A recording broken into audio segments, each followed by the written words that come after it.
오늘 우리에게 주시는 하나님 말씀은 출애굽기 11장 1절에서 10절입니다. 여호와께서 모세에게 이르시기를 내가 이제 한 가지 재앙을 바로와 애굽에 내린 후에야 그가 너희를 여기서 내보내리라.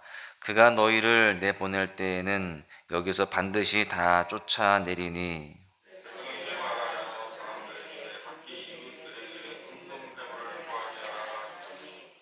여호와께서 그 백성으로 애굽 사람의 은혜를 받게 하셨고 또 그 사람 모세는 애굽 땅에 있는 바로의 신하와 백성의 눈에 아주 위대하게 보였더라.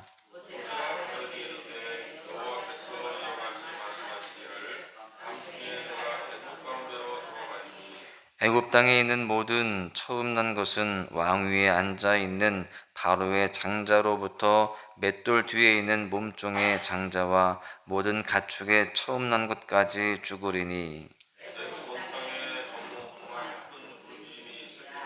그러나 이스라엘 자손에게는 사람에게나 짐승에게나 개 한 마리도 그 혀를 움직이지 아니하리니 여호와께서 애굽 사람과 이스라엘 사이를 구별하는 줄을 너희가 알리라 하셨나니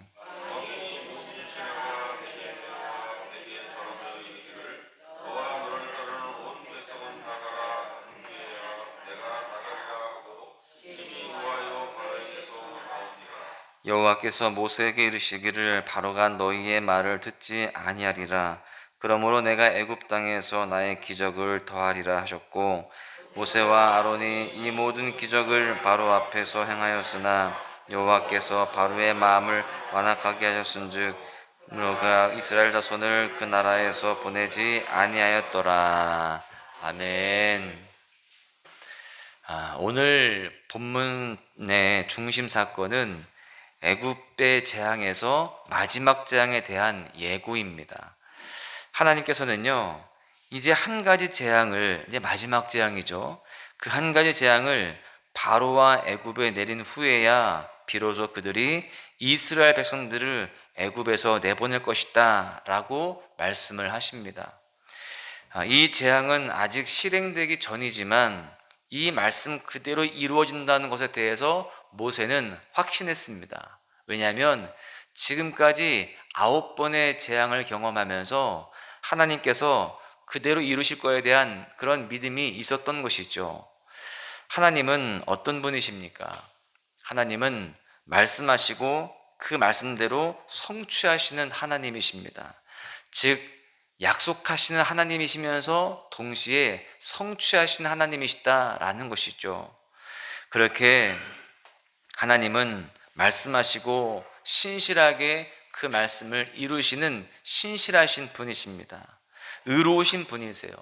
따라서 우리는 그분의 말씀을 주목하고 어떤 상황 속에서도 그 말씀을 기준 삼아 살아가는 우리 모두가 되어줘야 합니다. 여러분, 그렇다면 하나님의 말씀대로 그렇게 살아갈 때 하나님은 우리에게 어떤 은혜를 주실까요? 두 가지로 살펴보고자 하는데요. 첫 번째로는 구별하여 구원하신다라는 사실입니다. 하나님께서는 마지막 재앙을 예고하시면서 백성들에게 은금 패물을 요청하라 이렇게 말씀하세요. 즉 애굽 사람들에게 은금 패물을 당당하게 요구하라는 거예요. 여러분, 말도 안 되는 것 같습니다. 그런데 하나님께서는 그렇게 애굽 사람들에게 요구할 때 그들의 시각, 즉 이스라엘 백성들에 대한 생각을 바꿔주셔서 이스라엘 백성들이 애굽 땅을 떠나는 것조차 반대하던 그들이 물질까지 기꺼이 내주게 하신다라는 사실입니다. 여러분, 하나님만 의뢰하고 믿음으로 순종해 나가면 하나님의 권능이 함께 하시고 반드시 이기게 하시며 오히려 원수를 통하여서 큰 유익을 보게 하십니다. 그렇기 때문에 하나님의 백성된 우리는 세상의 기준으로 보았을 때 좋은 것만 구하는 삶이 아니라 환난과 핍박과 바로와 같이 막는 세력이 있다 할지라도 끝까지 순종하며 살아가야 할 줄로 믿습니다. 먼저 그 나라와 그의 의를 구하는 삶을 살아가는 것이죠. 그럴 때 하나님은요, 이 모든 것을 더하시는, 특별하게 또 신비롭게 채워주시는 그 하나님의 은혜를 누리게 되는 것입니다. 내 힘과 내 노력으로 얻는 것보다 더 풍성한 것을 기적적으로 또 감격적으로 누리게 된다라는 것입니다. 여러분, 모세를 보십시오. 모세는 조금도 양보하거나 타협하지 않고 10번이라도 순종을 하는 모습이었습니다. 그랬을 때 애굽 사람들이 모세를 위대하게 보이도록 했어요. 전능하신 하나님이 함께 하심으로 모든 장벽도 다 무너뜨리시고요, 더 놀라운 은혜로 채워주셨던 것입니다. 특별히 지금 은금 폐물을 요청해서 그것들을 가지고 나가라, 이 말씀은요, 이미 창세기 15장 14절에서 아브라함에게 주신 약속, 곧 그들이 섬기는 나라를 내가 징벌할지며 그 후에 내 자손이 큰 재물을 이끌고 나오리라, 이 말씀의 성취인 것입니다. 또 출애굽기 3장 21절에서도요, 내가 애굽 사람으로 이 백성에게 은혜를 입히게 할지라 너희가 나갈 때에 빈손으로 가지 아니하리니, 이 예언의 말씀이 이루어지는 것이었습니다. 이와 같이 하나님은요, 믿음으로 순종하는 자들에게 이미 예비해 놓으신 또 약속하신 그 풍성한 은혜로 채우시는 분임을 잊지 말아야 할 줄로 믿습니다. 특별히 하나님은 이렇게 기적적인 공급하심과 채우심의 은혜를 허락해 주실 뿐만이 아니라 구별하여서 구원하신다라는 사실입니다. 7절을 보십시오. 여호와께서 애굽 사람과 이스라엘 사이를 구별하는 줄을 너희가 알리라, 이렇게 말씀하십니다. 이 말씀에서 하나님께서 강조하신 말씀 한 단어에 주목할 수 있습니다. 바로 구별이라는 말이에요. 애굽과 이스라엘을 구별하신다라는 사실입니다. 우리가 지금까지 애굽에 임한 재앙에 대해서 묵상을 하고 있는데요, 이 재앙들에서 아주 특징적인 것이 있습니다. 바로 이 애굽 왕 바로의 완악함입니다. 마음의 상태예요.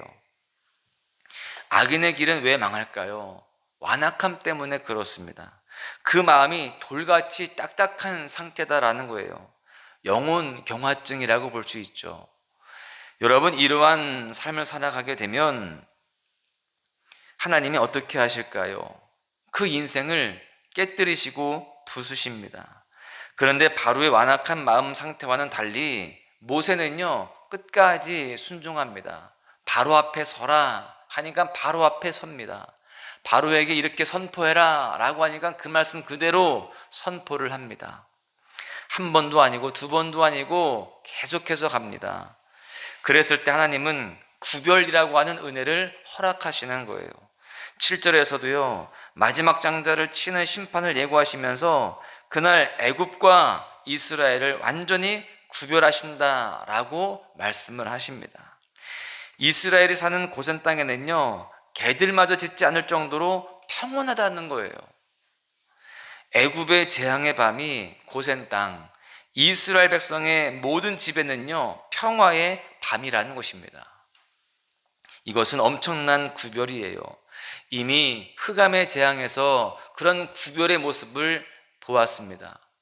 애굽 땅은 다 흑암이었지만, 캄캄했지만 이스라엘 백성들, 하나님의 백성들이 살고 있었던 고센 땅은 환한 빛으로 빛났습니다.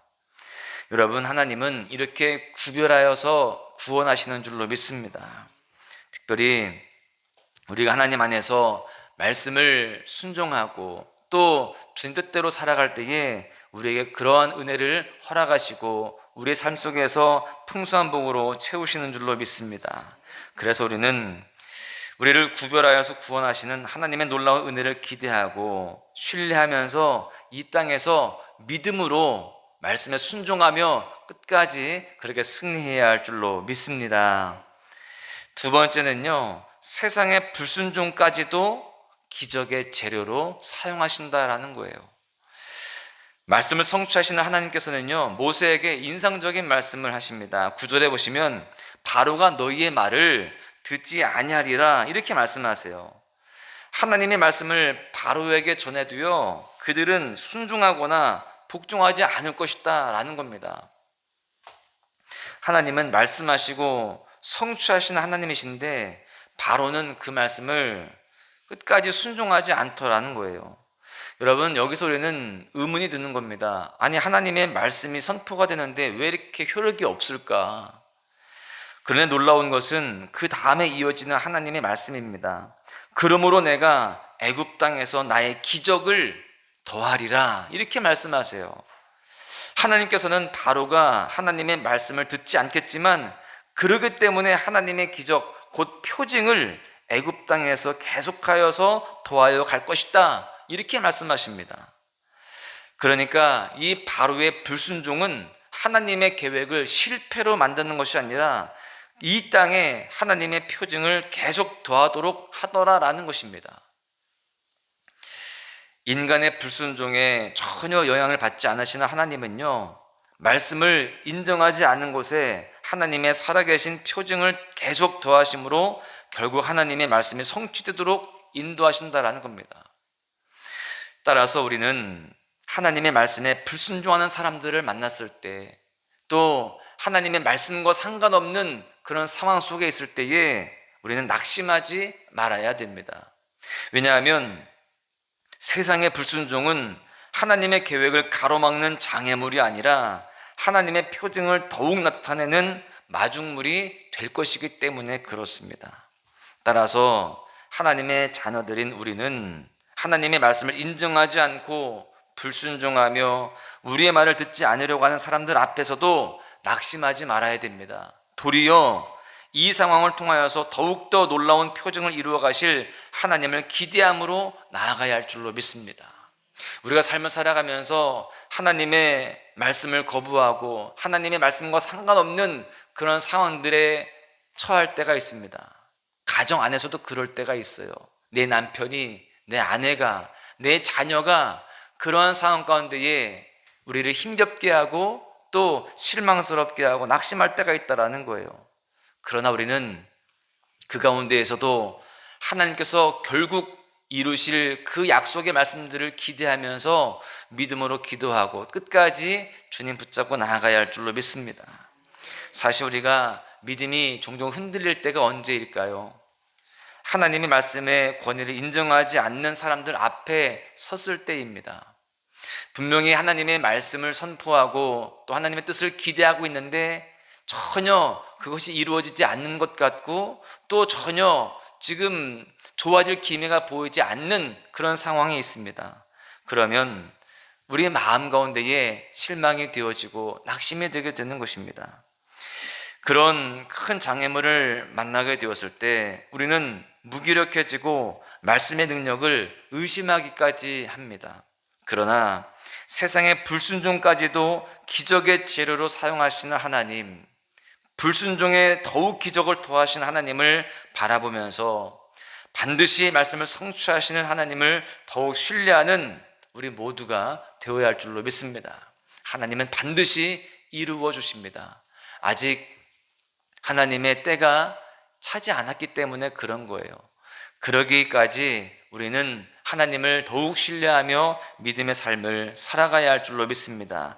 이 모든 상황들 속에서 하나님은 더 크게 역사하시고 더 큰 기적과 놀라운 하나님의 일들을 행하실 줄로 믿습니다. 여러분, 말씀을 맺겠는데요, 우리 하나님은 말씀하시고 또 말씀대로 성취하시는 신실하신 하나님이십니다. 그런데 그 하나님의 말씀은 당신의 백성을 거룩하게 구별하여 구원하시는 계획을 가지고 계신다는 것입니다. 또한 그 말씀은 세상의 불순종 가운데에서도 더욱 표징을 더하심으로 반드시 이루시는 놀라운 능력이 있습니다.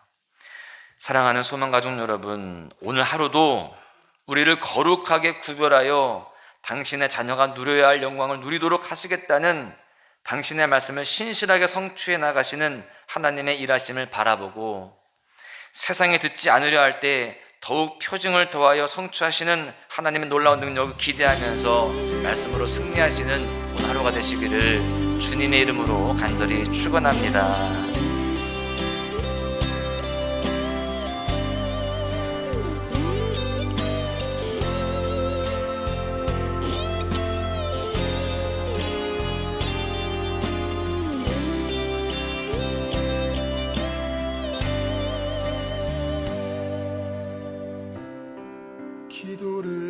멈추지 마라. 눈앞의 상황이 마음을 눌러도 원망치 마라. 너의 입을 지켜라. 저들은 너의 입을 보고 있다. 마음을 뺏기지 마라. 내가 널 도우지 않는단 소리에 너의 모든 게 불리해도 너는 기도를 계속해라. 너 기도를 멈추지 마라.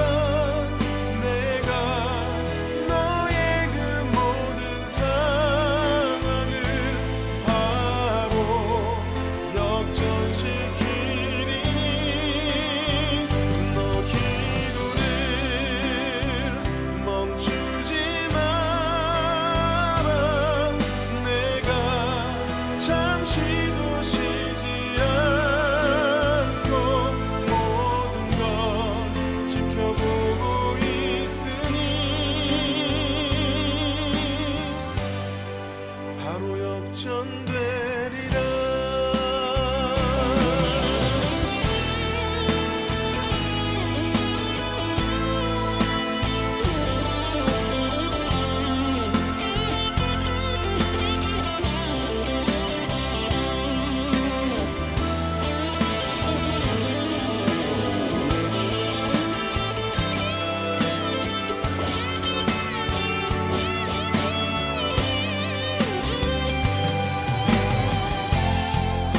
저들의 힘이 너를 압도해도 저들의 힘이 내 숨을 조여도 너는 보리라. 기도의 능력을 내가 역전시키리라.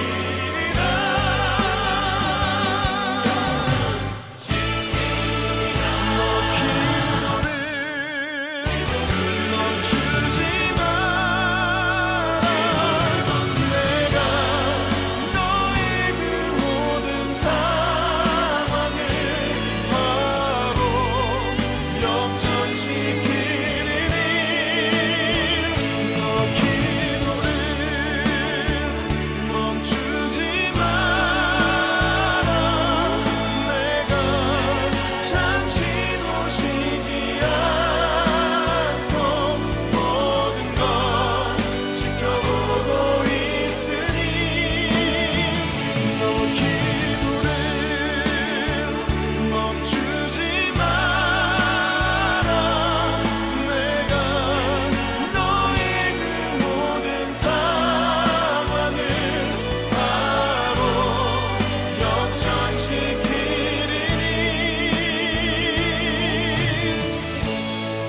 바로 역전되리라. 바로 역전되리라. 이제 역전